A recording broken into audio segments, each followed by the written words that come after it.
good, you guys? It's Boomer and Jared watching Bali Star. Today, we just get into Map Men, what the world will look like in 250 million years from now. Let's find out. Will be like, will the world go back into combining itself like Pangea, like it was like hella long ago? I want to say 250 million years ago, because it possibly could have been longer, probably shorter. Now, like, will it go back to that, or will, I don't know. Let's find out. Let's go. Peru next to Australia, Mozambique joined to India, Malaysia in Antarctica. Today we'll be asking, where will the countries be in 250 million years? Welcome to MapMen. We're the men, and here's the map.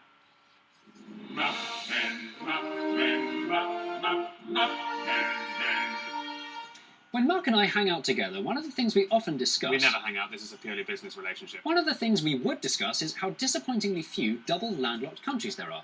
Countries that are not only landlocked, but surrounded by landlocked countries. There's Uzbekistan, there's Liechtenstein, and that's it. This is because the world's major landmasses are nicely spread out across the world's oceans, and the furthest you can ever get from a coastline is just 1,600 miles, here in the un-Chinese-sounding Gurban-Tungguk Desert in China. But the continents haven't always been this well socially distanced. 180 million years ago, before the Second and First World Wars, the world looked like this. Of course, the dinosaurs who were in charge at the time knew nothing of the theory of plate tectonics that were about to drive them apart. It wasn't until the year 1915 collided with the person Alfred Wegener that this new and groundbreaking idea took hold. Cookie Monster. Alfred was a super smart German meteorologist and geophysicist who was particularly good at puzzles. And looking at the world map, Alfred spotted a pattern. The shape of South America fits suspiciously snugly into West Africa. Could it be that the continents fitted together in a sort of puzzle of their own? Many of the pieces of this puzzle were missing, having been eroded over millions of years. But Alfred realised this particular puzzle had legacy written all over it and set out to prove that their interlocking shapes weren't a coincidence. He started by looking at rocks and realised that the rocks on the east coast of South America were, in many places, identical to the rocks on the west coast of Africa. An encouraging bit of evidence, but rocks alone weren't solid enough. So next, Alfred studied the fossil record. There was evidence of the exact same species of dinosaur living on separate continents, vast oceans apart. He found fossils of the Lystrosaurus in Africa, Antarctica, and here in India. It was thunderingly unlikely that this unique Triassic animal could have evolved on 3 separate occasions. The more logical explanation was that these landmasses must once have been connected. Thunderingly. Using his new theory called continental drift, or Kontinentalverschiebung for long, Wegener mapped exactly how the continents fitted together millions of years ago. He called this supercontinent Pangaea, Greek for all the earth. The theory went thus. North and South America were once attached to modern-day Africa, but they broke apart, forming the Atlantic Ocean. And India was once attached to Antarctica, but it broke off and smashed into Asia with such force it made the Himalayan mountain range. Everyone else at the time roundly disagreed with him, as at the time people always do. He froze to death in Greenland before anyone took his stupid theory seriously. But, years later, while he was still dead, scientists happened upon something that proved Alfred was right. They discovered how continents were able to move, something Alfred had never bothered to work out. They found that convection currents in the mantle, or hot bit beneath the Earth's crust, slowly drive landmasses apart, then back together again, over cycles of about 500 million years. This meant that Pangaea, far from being the original supercontinent, was actually the 11th to have formed in Earth's history. So if the continents are still moving, which they are, the obvious and exciting question becomes... when are the dinosaurs coming back? Where are the continents going next?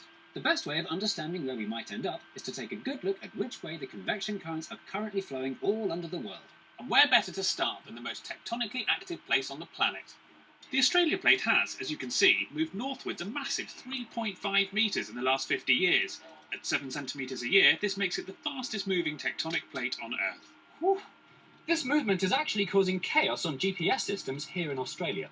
The data points still used today were fixed way back in 1994, when the country was a full 1.8 metres further southwest than it is now, which can be the difference between the right lane and the pavement.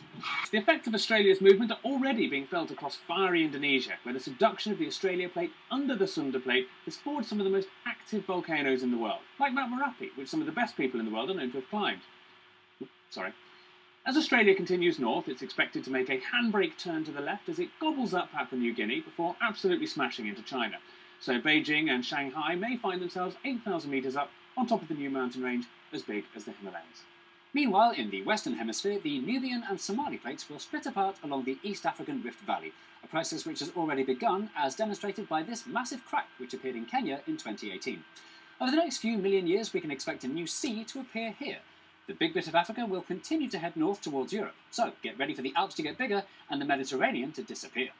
Somewhere between 1 and 200 million years from now, and yes, that really is the kind of margin for error we're dealing with, Antarctica will slowly make its way to join the big collision party alongside Australia and Southeast Asia, leaving only the Americas, which are travelling in a westerly direction, widening the Atlantic and shrinking the Pacific into non-existence. You can see North America here, nicely spooning Australia, with South America cozying up to now tropical Antarctica, finishing off our big continental group hug. No. So it's going to form another Pangaea. Scientists call this future supercontinent Novo Pangaea, Latin and Greek Novo for New Pangaea. Order Earth. Imagine that, one happy connected island with no oceans to divide us. But how sure can we be that this is exactly Just imagine how big the ocean will be then. There will be like no islands, almost like no islands. So if you drift off the sea, like if people 250 million years from now, go out to sea, you know what I'm saying? Like on some cruise or some shit, you know what I'm saying? Or, I don't know, fishing, you know what I'm saying? Like they do in Alaska when they, you know what I'm saying? When they get those jobs to fish, become fishermen. Yeah, just imagine how far they would go out and never see land for like days, maybe weeks, bruh. That'd be crazy. going to pan out. Positively unsure.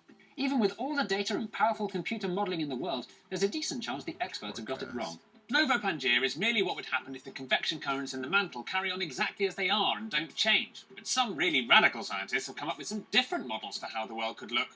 First, there's Aurica, where Eurasia splits in half and both the Pacific and Atlantic Oceans close up. Then there's Pangaea Ultima, the name which sounds most like a terrible Bond film, where Britain gets closer to America. And finally, there's Amasia, where all the continents congregate around the North Pole, except Antarctica, who, no matter what the model is always the laziest continent. Watching the world's land masses slowly cycle around the globe as millions of years tick by is a nice reminder of our own utterly They made names for all these possibilities. Which is why we recommend sharing this video with insignificant place within the universe. Which is why we recommend sharing this video with any self-important friends you may have as a way of reminding them how crushingly unimportant they really are. Of course, wondering where countries will be in 250 million years assumes countries and even humans will last that long. Right now, it seems the chances of us surviving more than a few meters of continental drift are incredibly unlikely, as we grapple with overpopulation, climate change, pandemics, wars, pollution, and mass extinction. But if we do somehow survive and find ourselves living side by side on a supercontinent packed with double landlocked countries, we're at least going to have to figure out how to be nicer to one another and extend the olive branch of human friendship. So, fancy a pint? What the heck is that up there, like across from Alaska? Chukotia? What's that say? Chukotia? Extend the olive branch of human friendship. So, fancy a pint? I'll be thirsty. Alright, you guys, so that was Map Men. What the world will look like in 250 million years, man. That's crazy. They came up with names for all these possibilities that could happen. Well, guess we'll just have to wait and see. Until then, man, y'all like the video. If y'all enjoyed it, man, subscribe if you're new. Sub up. I'm gonna catch y'all in the next one. 100. Boom. Yeah.